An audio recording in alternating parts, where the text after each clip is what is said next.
வந்து ஒரு பர்ட்டிகுலர் பாயிண்ட்ல மொத்த அரங்கமே அதிர்ந்தது. இந்த மாதிரி ஒரு மருமகன் வேணும். அண்ட் இப்போ வந்து சின்ன மருமகள்ல வந்து மருமகனா மாஸ் பண்றீங்க அப்படின்ற மாதிரி.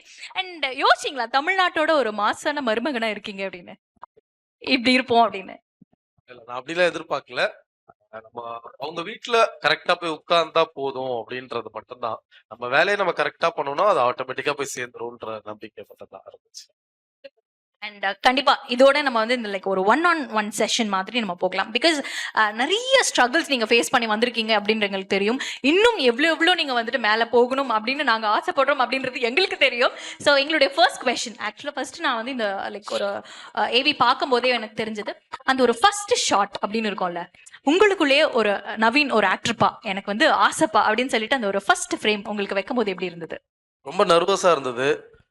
டயலாக்கே வெளியில வரல ஃபர்ஸ்ட் எனக்கு. ஏன்னா நமக்கு சினிமால ஒரு வாய்ப்பு கிடைச்சிடாதான்னு தேடிட்டு இருந்த டைம்ல திடீர்னு ஒரு சீரியல்ல வந்து ஹீரோன்னாங்க. அது நானே ஃபர்ஸ்ட் நம்பல.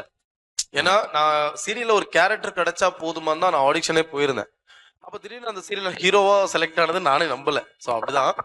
ஸோ ஃப்ரேம் என் கூட நடிக்கிறவங்க எல்லாருமே வந்து நிறைய சீரியல்ல பண்ணியிருக்காங்க அப்படிலாம் இருந்தது. நான் மட்டும் தான் ரொம்ப நியூவா இருந்தேன் ஃபர்ஸ்ட் ஃப்ரேம் வைக்கும்போது.